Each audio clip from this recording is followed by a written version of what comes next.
Um dos obstáculos para a nossa oração, eu vou procurar ser breve, é não pedir. Não pedir. Parece estranho, mas é exatamente isso. É a gente não pedir nada a Deus. Ou seja, a gente nem ora. A gente, os dias passam, as coisas acontecem e a gente não para pedir a Deus. É simples, a gente não faz oração nenhuma. Porque tudo que pedires em oração, crendo, receberá. Então a gente está falando que tudo que pedires. Então é necessário pedir a Deus. Aí muitas vezes nós nem pedimos, a gente quer que Ele faça por adivinhar aquilo que nós queremos. É como se a gente está em um relacionamento em que a gente nunca demonstra o nosso desejo e quer que o outro adivinhe aquilo que a gente gosta. Adivinha aquilo que a gente quer que seja feito. A gente não tem nenhum diálogo para apresentar as nossas necessidades e quer que o outro adivinhe. Então, mais ou menos isso, a gente não pede nada a Deus e isso é um obstáculo à oração. O fato de não pedir nada a Deus, não tem como Deus atender aquilo que não é pedido. Porque assim também faz o ímpio. Ele não busca em Deus, ele vai buscar na sua própria força. Um segundo obstáculo para isso é pedir com motivos errados. A gente já viu em Tiago 4,3, que foi o que eu citei agora há pouco. Pedis e não recebeis, porque pedes mal para gastar em vossos deleites. Então é preciso alinhar o desejo ao propósito divino. Então, nosso desejo tem que estar aliado ao propósito divino. Porque às vezes a gente pede, mas aquilo não está no propósito de Deus. A gente pede, mas não é o que Deus quer.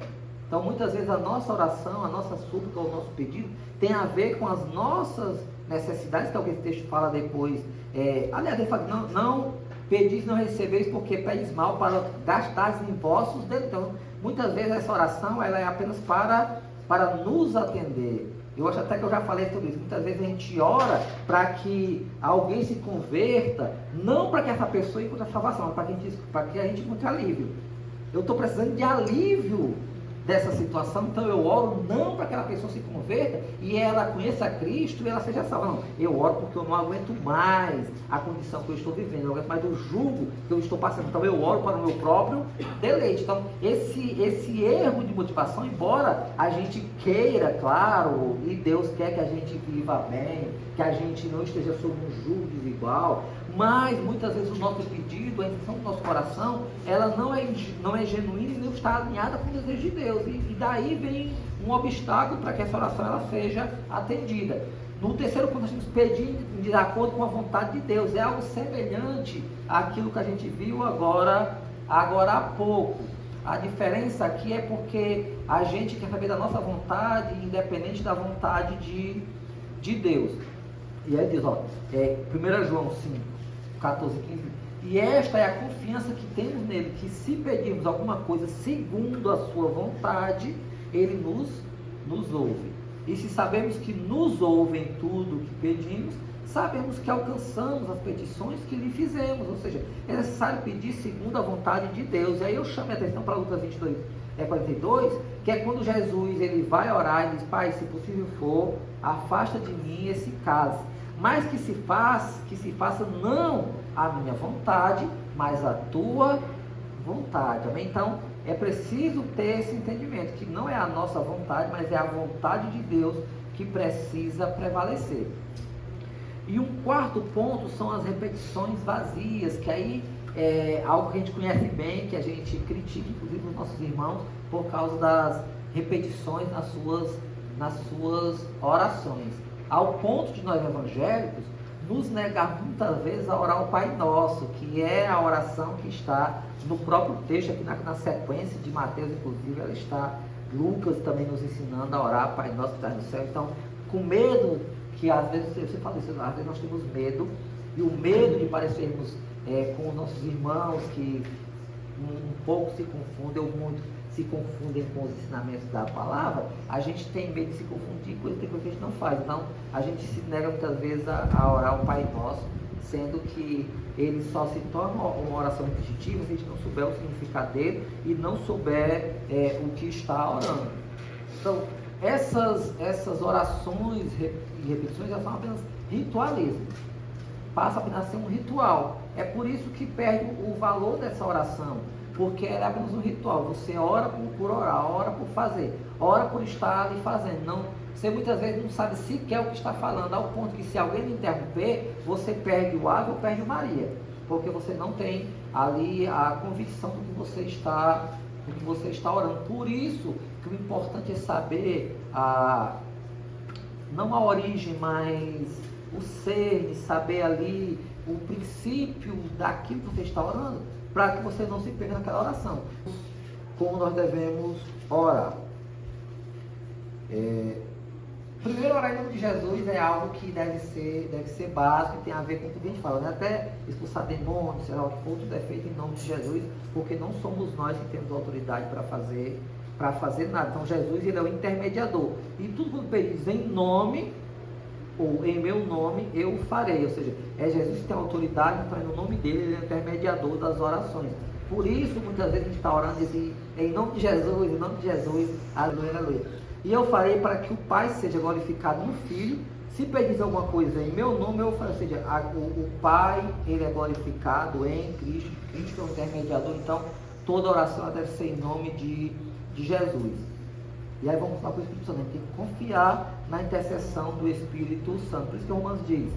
E da mesma maneira também o Espírito ajuda as nossas fraquezas, que a gente já viu esse texto, porque não sabemos o que havemos de pedir, como convém, mas o mesmo Espírito intercede por nós, com gemidos e indescrição. A gente tem que confiar que o Espírito Santo intercede por nós nas nossas orações. Então tem que ter o entendimento que a gente tem que estar cheio do Espírito Santo para que essa oração ela tenha algum efeito. Por isso, muitas vezes, é apenas um mero ritual. Ser perseverante, que a gente já viu isso, eu falei de perseverança agora há pouco tempo, então tem que ser perseverante, acreditar e continuar pedindo ali até Deus fazer. E aí, esse texto de Lucas 18, do 1 a 8, eu não vou nem ler o texto, mas é aquele da mulher que pede ao juiz iníquo, porque ele atende a sua causa, e de tanto ela pedir a ele acaba atendendo aquilo que ela pediu, porque não aguenta mais. Aí Jesus fala, imagine o vosso Pai, o que faria ou não vai atender você. Então, certamente, digo-vos que depressa lhes fará justiça, quando porém vier o Filho do Homem, porventura achará fé na terra. Então, Jesus, ele diz que certamente aquilo que é insistido na oração, ele atende. E um dos pontos necessários na oração é fazer uma autoanálise. Aí isso é necessário, porque a gente viu que tinha uns pontos que impediam que a oração fosse escutada por Deus, vamos dizer assim. Então é preciso fazer uma autoanálise, porque a gente precisa do Espírito Santo para que a oração tenha efeito. E a gente não se analisa, a gente corre de estar fazendo orações que ficam no teto de bronze, como diria lá em Isaías. Examinai-vos a vós mesmos, se permaneceis na fé, provai-vos a vós mesmos, ou não sabeis quanto a vós mesmo que Jesus Cristo está em vós, se não é que já estáis reprovados. Não é preciso fazer uma autoanálise, porque a oração é ficar relacionada com o coração purificado e disposto a obedecer. É preciso estar sempre se examinando, sabendo se a gente está ali bem, em paz com Deus, para que as nossas orações elas sejam escutadas. E quando orar? Aí vamos ficar para os tipos de como orar, que são os tipos de oração. Que é orar sempre, Que aí esse texto de presunção de licença é muito claro, orar sem cessar. Orar sem cessar não é ficar de joelho o tempo todo. O orar sem cessar é orar o tempo todo. É aquela oração que você faz lavando a louça, faz dirigindo o carro, é aquela oração que você faz em qualquer momento. É aquela oração que você faz por tudo e por nada. Então, orar sem cessar é essa oração permanente. Por quê? Porque é consciente da presença de Deus. Então, você sabe, vou voltar ao WhatsApp. Você, para quem usa o WhatsApp dessa forma, você fala ali no WhatsApp e você tem a certeza de que alguém vai lhe atender. Ou que vai ver. Que ninguém vai ver. Então, se você tem a consciência de que Deus lhe escuta, você fala com Deus. Nem que ele não vai responder naquela hora, você fala com Deus. Então, essa oração sem cessar é a permanente consciência de que Deus está ali com você. Então, você está aqui caminhando, e Deus está caminhando contigo. Então, tu pode falar aqui para ele o que tu quiser, porque ele está te escutando. Então, essa é a oração de sempre, a oração sem cessar.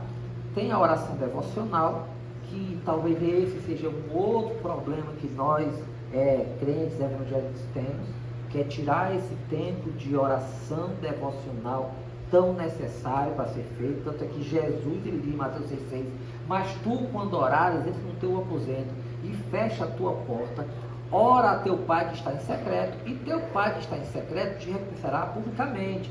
Lembre que ele está falando aqui no versículo anterior, que quando fores orar, não façais como os fariseus, que oram nas praças e público, para serem vistos pelas pessoas. Ele está falando, tira esse momento, para ter um momento de oração. Não é que a oração em público, ela não deve ser feita, não é isso. Vamos dizer que ele tem oração, mas ele está falando de uma oração, nós temos que ter pausa e repouso para fazê-la. Então, é preciso ter um tempo e tirar um momento para falar com Deus de forma tranquila e eficaz, um tempo dedicado a Ele, porque muitas vezes nós fazemos essa oração sem cessar, orando em todos os momentos, em qualquer coisa, mas essa oração direcionada e esse momento de bate-papo real e só com Ele, muitas vezes nós negligenciamos, e é algo que é necessário ser feito por nós cristãos. E tem a oração imediata, que é a oração que ela é rápida, mas ela é indispensável. O que ele diz? E o rei me disse, que me pedes agora então? Olha só que o rei está falando com Neemias assim, diga aí o que você me pede. E aí Neemias tem que responder ao rei, não é assim? Ele responde, e disse ao rei, se é do agrado do rei, e se teu servo aceita em tua presença, ou seja, ele respondeu ao rei. Só que entre o versículo 4 e o versículo 5, no final do verso 4 ele fala, orei ao Deus dos céus. Neemias foi na presença do rei, e o rei fez a pergunta, o que tu queres? E ele de imediato, antes de responder, disse assim, Deus do céu, o que eu quero que esse Senhor vai me dar agora? E ele sabe o que ele queria, ele pediu ao rei, e o rei o atendeu. Vamos ver aqui nessa história, se você ler Neemias, você vai ver que o rei atendeu, deu cartas para que ele fosse, para que ele saísse lá do reinado, para que ele fosse para Jerusalém, reconstruir os muros, as muralhas e o templo, aquilo que fosse necessário, né? Então, essa é a oração que ela é rápida, é a oração da fila do banco, é a oração do sinal fechado, é a oração da resposta imediata, ou da situação imediata.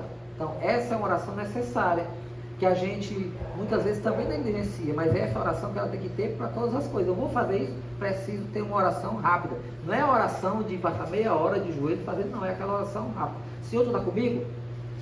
Deus, eu preciso. É essa oração realmente rápida que você faz ali, porque você acredita que Deus ele está contigo e Deus ele te atende. E nós temos a oração pública, que é aquela oração que nós fazemos aqui, que é o que eu falei, a gente começou com essa oração, que é a oração pública, que o Regilson orou e nós concordamos em oração com ele. Essa oração ela é uma oração que ela é menos eu e ela é mais nós, amém? É aquela oração que nós fazemos, então, quando alguém está orando, todos escutam aquela oração e concordam com aquela oração. É a oração unânime, vamos ver aqui que é, e ouvindo eles isto, unânime, o que é unanimidade? É todo mundo junto, é uma união onde ninguém se separa. Levantaram a voz a Deus e disseram, Senhor, Tu és o Deus que fizeste o céu e a terra, e o mar e tudo que neles há. Ou seja, é uma oração única. Então, a oração pública, que é essa oração, não que durante a oração pública a gente não possa cada um manifestar uma coisa, porque nós estamos manifestando cada um uma coisa. Você está aqui no culto e tem um momento de louvor, cada um ora aquilo que quer orar para Deus. Mas quando a gente para fazer uma oração única, uma oração unânime, essa oração precisa ser feita por todos em um. Amém? Então essa é a oração unânime. É quando o Regilson se levanta para orar e todos nós observamos as petições que o Regilson faz, que deve ser uma petição coletiva e não individual, porque ele vai pedir não por ele, mas por todos. E aí todos precisam ser menos nós e mais... menos eu e mais nós. Então, é aquele que está orando e todos precisam concordar com aquela oração. Por isso que ele diz em Mateus 18:9, também vos digo que se dois de vós concordarem na terra acerca de alguma coisa que pedirem, isso lhe será feito por meu Pai que está nos céus. Então, o que é concordância?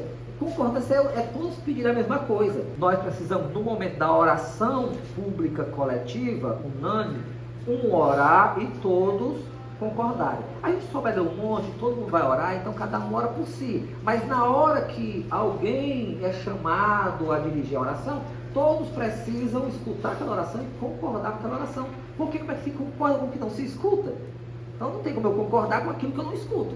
Existe a oração individual, cada um de nós, que nós já vimos essas orações, Tem a oração que a gente faz em todo momento, tem a oração que sou somente eu e Deus, tem a oração que nós fazemos de forma imediata e tem a oração que ela é feita, que é a oração pública, a oração humana, que essa ela precisa ser feita em unidade.